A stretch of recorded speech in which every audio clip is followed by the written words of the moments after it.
Hello everybody, welcome back to my channel. My name is Mina and happy Friday the 13th everybody. Today is the day before Friday the 13th, but when you see this video I will hopefully be posting it on the actual Friday the 13th day. I'm really excited. I actually did not realize that we were going to have another Friday the 13th until like a week ago when I was filming my like Halloween decor hunting video. I was like, wait, today is Friday the 6th. Which means that next week is Friday the 13th. So I got really excited when I realized that, and I decided that I did want to film a video in honor of Friday the 13th since I'm a huge fan of the film franchise, and it's just a perfect day to, you know, do some spooky stuff, watch some spooky stuff. So at first I was going to give you guys some like Friday the 13th book recommendations. If you like the movie franchise, you might like these books. But then I stumbled across this really awesome book tag, and it is called the Friday the 13th franchise book tag. And basically there are 13 questions, and for each question you have to find a book that correlates or that answers that question. All of the 13 questions are somehow related to the different movies within the Friday the 13th franchise, which is one of my favorite slasher horror franchises of all time. So I thought it was really cool, and I decided why not just go ahead and give it a go. The original creators of this book tag are called, I believe, the Paperback Junkie. Let me just double check. Yes, Paperback Junkie. And I'm going to link their video below in case you're interested in watching the original creators do this tag. I thought all of the questions were super fun, so let's go ahead, jump in and get started. Some of these were difficult. I had to actually like think about them ahead of time and like curate my list ahead of time so that I'm not just like stumbling and thinking for answers, but let's go ahead and get started. If you are like me and you absolutely love Friday the 13th, you'll be able to recognize like how each question correlates with the original, with part 2, part 3, part 4, and so on. So let's get started. So question number 1 is to find a book where the mother is the villain of the book. So this one was really difficult for me. At first I was like, maybe we can count Psycho because like mother is part of like Norman Bates's character, but then I found an even better answer for this, and that is Carrie by Stephen King. If you're not familiar with Carrie, this is about a girl who has like these supernatural abilities where she can basically like hurt people and move things with her mind. But what's interesting about this book is that she has a super religious mother, and her mother is very strict. She's very horrible to her. It's borderline child abuse. It is child abuse, and I would consider her like a main villain of this book and this story. I know that there are some other bully characters in here as we go along within the story, but I think like the root of the issue is Carrie's mom, and she's the reason why Carrie has such a miserable and difficult life. So I'm going to go with Carrie by Stephen King for this first question. Okay, part 2 is to find a book that is set in the backwoods woodsy region. So for this one, my answer is The Troop by Nick Cutter.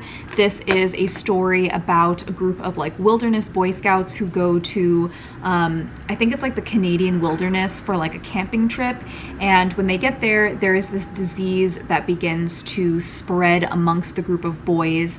And basically, it is just like survival of the fittest type of situation. The boys begin to go crazy. There begins to be like power struggle, and all of this insane stuff starts to happen. It's the most gruesome and disturbing read, or at least one of the most gruesome and disturbing reads that I've ever read, but definitely an intriguing story, and definitely takes place in the backwoods wilderness type of setting. Okay, so part 3 is to find a book with a masked character. So for this, I chose Camp Slaughter by Sergio Gomez. This is honestly like the perfect book to read if you were a huge Friday the 13th fan, because it takes place in an abandoned summer camp. A group of teens are going camping, and there is this masked murderer serial killer that goes around and hunts the campers and basically uses them as his like face masks, kind of like Texas Chainsaw Massacre style. So if you are really into Friday the 13th, I highly recommend checking this one out. The villain of this is super creepy, very interesting because you kind of get bits of his perspective in here, but definitely fits for a masked killer or a masked character. Okay, part 4 is a book with the best final chapter. So for that I had to go with a thriller, and that is The Last Time I Lied by Riley Sager. I literally still think about how the ending of this book literally had me shook, and like I was just gasping like, oh my god, did I just really read that? It's not like super shocking, but I think for a mystery thriller it really ended with a bang for me, and I still think about it even though I read this book, I want to say like 3 or 4 years ago. So definitely impactful, definitely had an ending that I always like think about and return to when I think about books that end very surprisingly. Okay, part 5 is a series of books that changes its protagonist from the first book. So this was really difficult for me because I'm not a huge series fan, and I think a lot of people who do read like horror and thriller books don't tend to pick up a lot of series because there aren't many within the genre. But I did manage to think of the Southern Reach trilogy by Jeff Vandermeer. This is a trilogy consisting of Annihilation, Authority, and Acceptance. I did read the first 2, and I started reading the 3rd book but ended up DNFing it because I just didn't like it. But it does change the protagonist from book 1 to book 2, and even book 3 has like multiple perspectives in there, so definitely not the same protagonist. Annihilation is one of my favorite books of all time. I kind of like to ignore the other 2 books in the series, but it fits for this question. So part 6 is a book with someone or something resurrected from death. I really like this question, and the answer that I have for that is The Remaking by Clay McLeod Chapman. This is a book that I read this summer, and it's a very interesting read and very interesting storytelling. It's a supernatural novel that takes place in different decades from, I believe we start off in the 70s, then jump to, or maybe it's like 50s, 70s, 90s. I don't remember the exact decades, but basically it follows this legend in a small town of these witches that were hung back in like the early olden American days, and how that story of the witch becomes the plot of a film and then a remake of that film, and how the witch gets kind of like, or how the story of the witch gets altered over time, and how that story impacts the people who are involved in the filmmaking. And the witch character is basically manifested, reborn in each like decade, and her life and her story, like I said, impacts and kind of like infiltrates and consumes the mind of the actors who play in the film. And it's just a very interesting read. It was like a 3.5 stars for me. I did like the concept of it, and I did think that it was a very unique way of storytelling, and I felt like the author had some very interesting commentary on the horror genre and just like filmmaking in general, but it wasn't a perfect read. But it does have that aspect of like something coming back from the dead. Okay, so part 7 is a book with a character that has telekinesis, telekinetic ability. Carrie could have worked for this one, but I ended up going with another Stephen King classic, The Shining.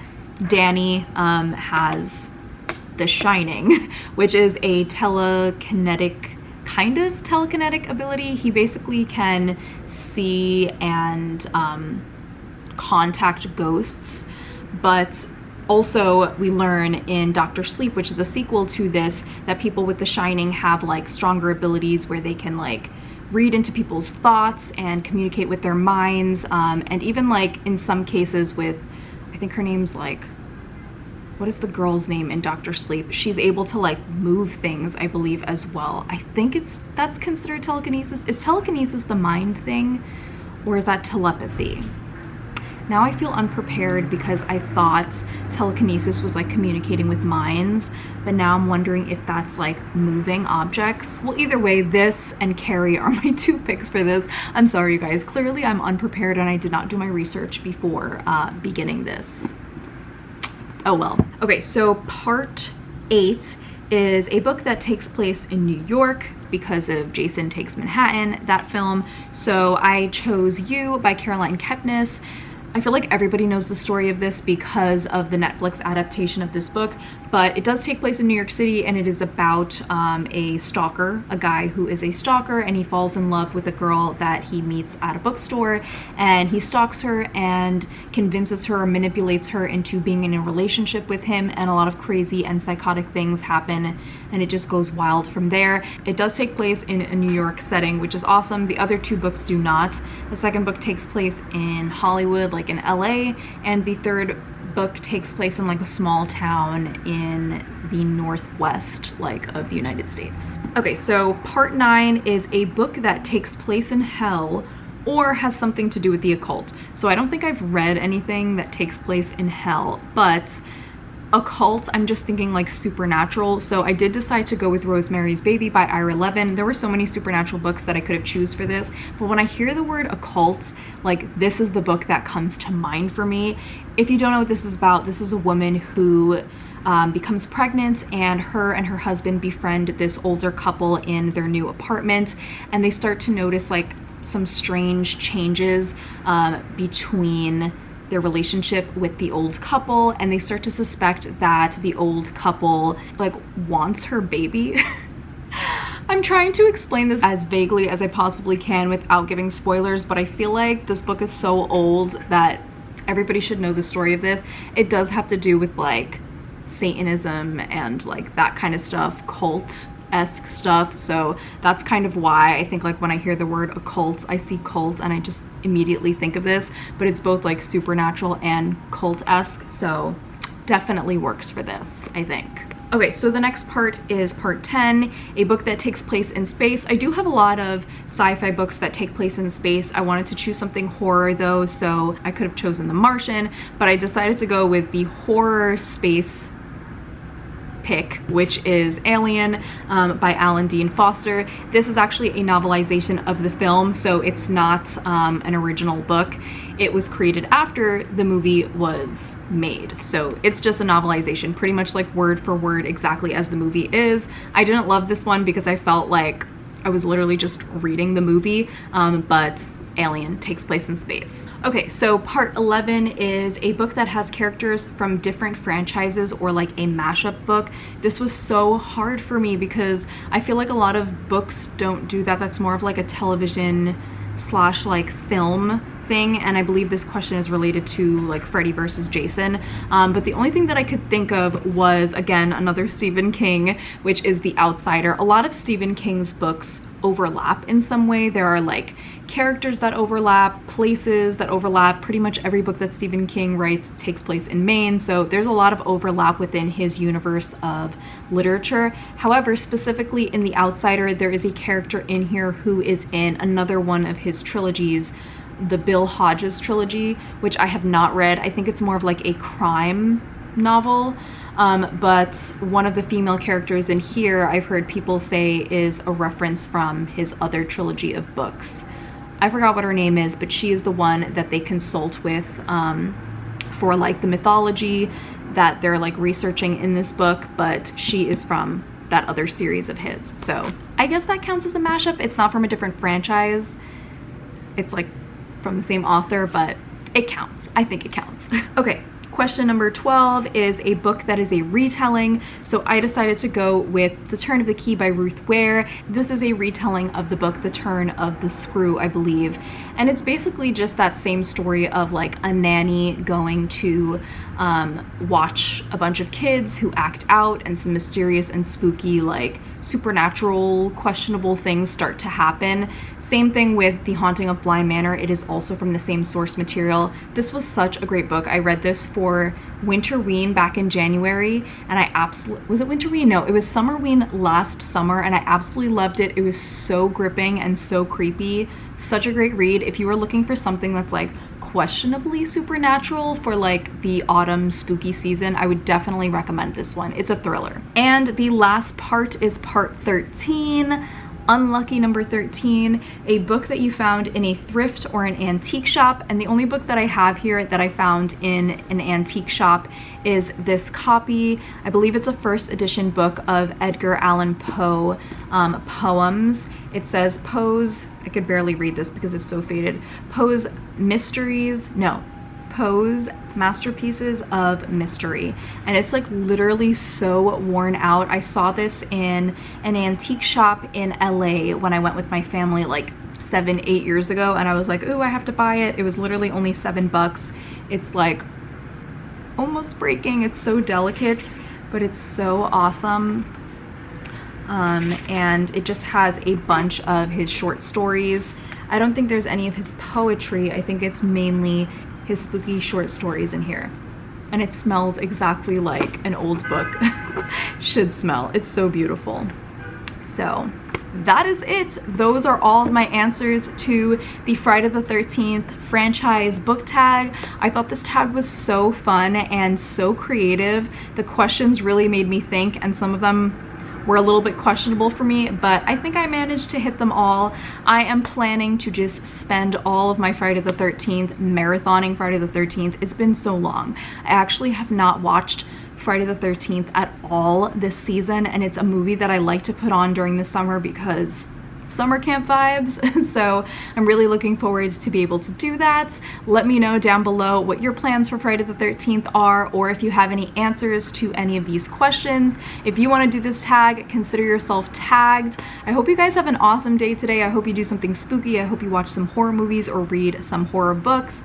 Also, just thought I should shout out my really cool Friday the 13th sweater that I just like ordered off of Amazon a couple of days ago because I was just desperately needing something to wear for this video, and I already wore my other Friday the 13th shirt last week in my last video, so I was like, I need something else. So shout out to Amazon for getting this to me super quickly. And that is it for this video. I hope you guys enjoyed this. I will see you all very soon in my next video, and I hope that you all have a wonderful, spooky Friday the 13th. Bye guys.